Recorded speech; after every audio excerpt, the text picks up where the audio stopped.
কি বার্তা দিল, রমজান থেকে আমরা কি পেলাম, রমজান থেকে আমাদের কি শিক্ষা, কি সময়ের এই সংক্ষিপ্ত পরিসরে যত সামান্য আলোচনা করার অভিপ্রায় রাখলাম। আল্লাহ পাক আমাকে কিছু বলা, আপনাদের কিছু শোনার তৌফিক দান করে সকলে বলে আল্লাহুম্মা আমিন।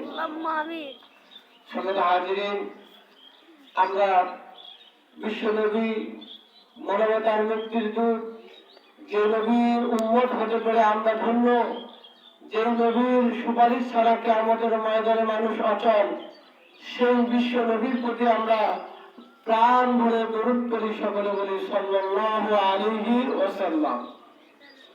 সম্মানিত হাজিরিন, আজকে ঈদুল ফিতর। ঈদুল ফিতর কাকে বলে এটা আমাদের জানা দরকার। আমরা আজকে ঈদুল ফিতরকে যেভাবে গুরুত্ব দেই, যেভাবে মাইক দিয়ে ডাকাডাকি করা হয় যে ভাই আসেন নামাজের সময় হয়ে গেছে, আসেন নামাজের সময় হয়ে গেছে, শরীয়তের দৃষ্টিতে তো ঠিক না। কারণ ঈদুল ফিতরের নামাজ ওয়াজিব, আর ফজরের নামাজ ওটা পড়াটা কি ছিল? ফরজ। ফজরের সময় আমরা কিভাবে ডাকছি? ডাকি না। তাহলে আমরা ঈদুল ফিতরের জন্য এত ডাকবো কেন? মানুষের জন্য অপেক্ষা করবো কেন? এত ডাকাডাকির প্রয়োজন কি? ঈদুল ফিতরের যদি এতই গুরুত্ব থাকতো, তাহলে ইসলামে ঈদুল ফিতরের জন্য আযানের ব্যবস্থা থাকতো, ঠিক কিনা? ঈদুল ফিতরের জন্য কোনো ইকামতের দরকার নেই, ঈদুল ফিতরের কোনো আযান নেই। সুতরাং একথাও আমাদেরকে মনে রাখতে হবে যে ঈদুল ফিতরের দিন আমরা মাইক দিয়ে বারবার ঘোষণা করবো, ভাই আসেন আসেন, তাড়াতাড়ি আসেন, তাড়াতাড়ি আসেন, নামাজের সময় হয়ে যাচ্ছে, আমরা আবার কারোর জন্য অপেক্ষায় থাকি, এটা কিন্তু ঠিক না। আমি মনে করি আমাদের যে নির্দিষ্ট সময় ঘোষণা করা হয়েছে, ইনশাআল্লাহ আমরা চেষ্টা করব সেই নির্দিষ্ট সময়ে আমরা নামাজ আদায় করা। আল্লাহ পাক আমাদের সেই নির্দিষ্ট সময়ে নামাজ আদায় করার তৌফিক দান করে সকলে বলে আল্লাহুম্মা আমিন। সম্মানিত হাজির, ঈদ মানে কি? আপনারা বলেন তো ঈদ মানে কি? ঈদ মানে খুশি। আমি যদি এখানে অসংখ্য মানুষকে জিজ্ঞেস করি, প্রায় সবাইকে জিজ্ঞেস করি যে ঈদ মানে কি, সবাই বলবে ঈদ মানে আনন্দ খুশি। আসলে ঈদের একটা আরবি শব্দ আদা ঈদ ঈদান, এটার অর্থ হলো বারবার আসা, ফিরে আসা। কি আসা? ফিরে আসা, বারবার ফিরে আসে আমাদের কাছে, ঘুরে ফিরে বছরে একবার করে কি আসে? এই দিনটা ফিরে আসে। আমরা এমনিতে এটাকে আনন্দের দিন বলি এই জন্য যে দীর্ঘ 1 মাস যেমন আমরা রোজা রাখছি, একটা কষ্ট ছিল, সেই কষ্ট দূর করার জন্য আমাদের কাছে আল্লাহ পাক একটা এই রোজা ভাঙার দিন দিয়েছে, এটাকে আমরা আনন্দের দিন বলি। কিন্তু ঈদ শব্দের অর্থ হলো ফিরে আসা। এই ফিরে আসাটা সবার ভাগ্যে নসিব হবে না। আমরা আজকে ঈদ পেয়েছি, আগামী ঈদ আমরা পাবো কিনা এর কোনো গ্যারান্টি আছে? ভাইজান মন খারাপ নাকি? আমাদের গ্যারান্টি আছে? ঈদ আমাদেরকে কি শিক্ষা দেয়? যে ঈদ এই আজকে আসছি, আবার আগামীতে আসবে, আবার কারো ভাগ্যে আসবে, কারো ভাগ্যে কি আসবে না।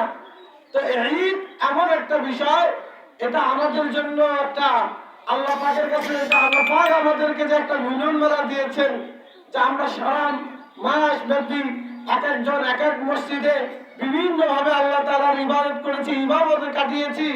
আবার আমরা সবাই মিলে এতদিন যে কষ্টে ছিলাম, এখন সবাই সবাইকে দেখবো, সবার সবার সাথে দুঃখ শেয়ার করব। আর আমাদের একজন আরেকজনকে যখন দেখবো, তখন আমাদের ভিতরে একটা মনের ভিতরে একটা আনন্দ অটোমেটিক তৈরি হবে। এই জন্য এটাকে কি বলা হয়? ঈদ বলা হয়। কিন্তু ঈদ থেকে আমাদের অনেক শিক্ষার বিষয় আছে।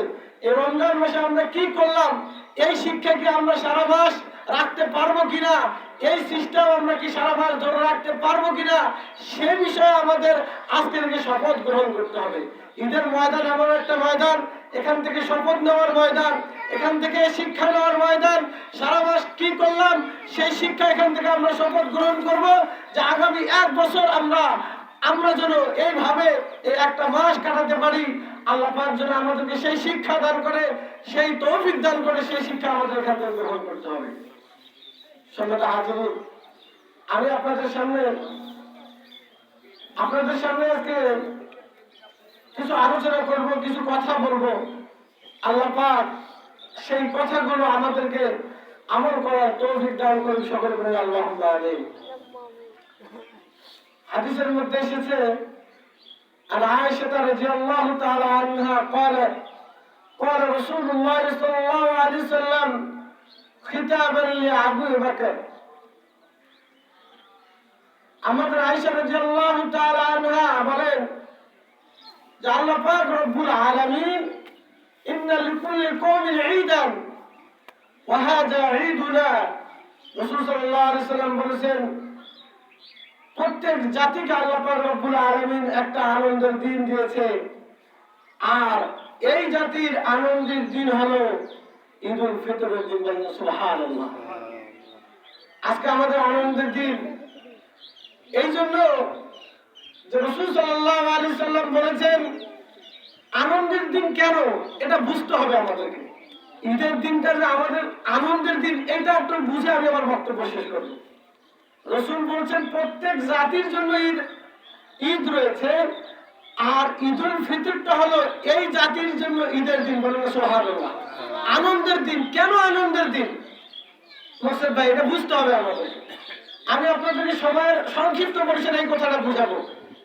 যে বলতেছে পৃথিবীর কোনো মানুষ যদি কোনো উপহার পায় তার মন খুশি হবে না বেজার হবে?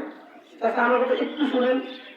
বলতেছে পৃথিবীর কোনো মানুষ আপনাকে যদি কেউ উপহার দেয় আপনি খুশি হবেন না বেজার হবেন? তাহলে আজকের দিনটা কিসের জন্য খুশির দিন? আমরা কি পেলাম? আমাদের থেকে তো রমজান মাস চলে গেল, আমাদের তো শেষ হয়ে গেল, তো আজকে আমাদের আনন্দের দিন কেন? এটা তো বোঝা উচিত, ঠিক কিনা? মানুষ পাইলে খুশি হয়, কিন্তু আমাদের তো চলে যাওয়ার পর আমরা খুশি হচ্ছি। এর কারণ কি? যে আমরা আসলে এতদিন যা করেছি তার বাস্তবটা আজকে পাবো। বলেন না সুবহানাল্লাহ। হাদিসের মধ্যে এসেছে আমাদের আয়েশা তাআলার যে বর্ণনা থেকে আরো অন্য বর্ণনা এসেছে, রাসূল সাল্লাল্লাহু আলাইহি ওয়াসাল্লাম সাহাবাদেরকে জিজ্ঞেস করেছে, আচ্ছা তোমাদের বাসায় যদি কেউ কাজ করে শ্রমিককে তার প্রাপ্য মজুরি কখন দেওয়া হয়?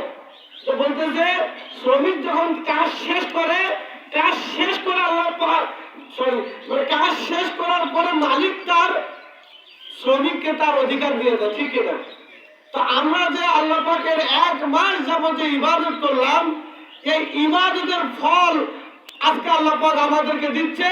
তা হলো যে রাসূল সাল্লাল্লাহু আলাইহি সাল্লাম বলেছেন যখন বান্দা রমজান মাসে সারা মাস রোজা রাখে, সারা রাত ইবাদত করে, দান করে, খয়রাত করে, রমজান শেষে আল্লাহ পাক তার জীবনের গুনাহগুলো মাফ করে দেবেন। সুবহানাল্লাহ। তো আমাদের জীবনের সবচেয়ে বড় পাওয়া হলো কি? জীবনের গুনাহ মাফ হয়ে যাওয়া, ঠিক কিনা বলেন? যখন রমজান শেষ হয়ে গেল, আমাদের জীবনের গুনাহ মাফ হয়ে গেল, তখন তো আমাদের আনন্দের বিষয়, ঠিক কিনা বলেন? এখন বলেন আমাদের যাদের জীবনের গুনাহ মাফ হয়েছে, আমাদের যাদের জীবনের কিছু সওয়াব আমরা অর্জন করেছি, তাদের জন্যই তো মূলত ঈদুল ফিতর, ঠিক কিনা বলেন? এখন বলেন যারা সারা মাস রোজা রাখে নাই, যারা রোজা রাখে নাই, যারা নামাজ পড়ে নাই, তাদের জন্য তো ঈদুল ফিতর হতে পারে না। ঈদুল ফিতর হতে পারে? ফিতর শব্দের অর্থ হলো রোজা ভাঙা। সে তো রোজা রাখেই নাই, রোজা ভাঙবে কি করে? ঠিক কিনা বলেন? কথা আমি বুঝে নিয়ে গেলাম। ঈদুল ফিতর মানে কি? ফিতর মানে হলো ভাঙা।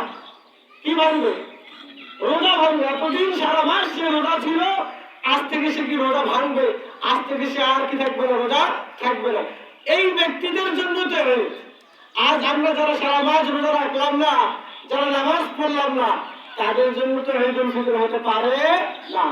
সম্মানিত হাজিরিন, ঈদুল ফিতরের শিক্ষা হলো এটাই যে আজকে আমাদের ওই ব্যক্তিদের জন্য আনন্দ যারা সারা মাস রোজা রাখছি, যারা তারাবি পড়েছি, যারা কোরআন তেলাওয়াত করেছি।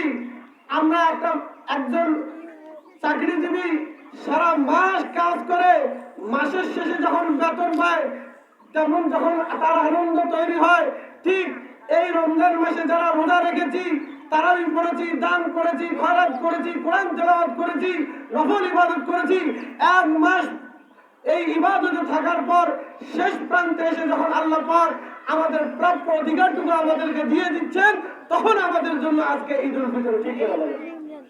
সুতরাং আমাদের ঈদ উল ফিতর তো তাদের জন্য যারা রোজা রেখেছে, যারা তারাবি পড়েছে, যারা নামাজ পড়েছে, তাদের জন্য ঈদ উল ফিতর।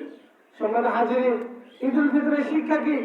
ঈদ উল ফিতরের শিক্ষা হলো আমরা রমজান মাস যেভাবে রোজা রেখেছি, মিথ্যা বলি নাই, গীবত করি নাই, শিরক করি নাই, গুনাহ থেকে বেঁচে থেকেছি, ঠিক ঈদ উল ফিতরের শিক্ষা হলো এটা যে আজ থেকে আমাদেরকে এই পালন করতে হবে যে রমজানে যেভাবে আমি গুনাহ থেকে বেঁচে থেকেছি, বাকি অন্যান্য 11 মাস আমি এভাবে গুনাহ থেকে বেঁচে থাকবো। ঠিক কিনা বলেন? তখনই আমাদের ঈদ উল ফিতর আমাদের সার্থক হবে। ঈদ উল ফিতর তখনই আমাদের সার্থক হবে যখন রমজানের শিক্ষাটা, এতদিন আমরা এটা প্র্যাকটিক্যাল করেছি, এখন আমরা এটা বাস্তবে রূপ দেব। রমজান মাসে যেভাবে কোরআন তেলাওয়াত করেছি, বাকি অন্যান্য মাসে আমরা সেভাবে ইবাদত করব। রমজান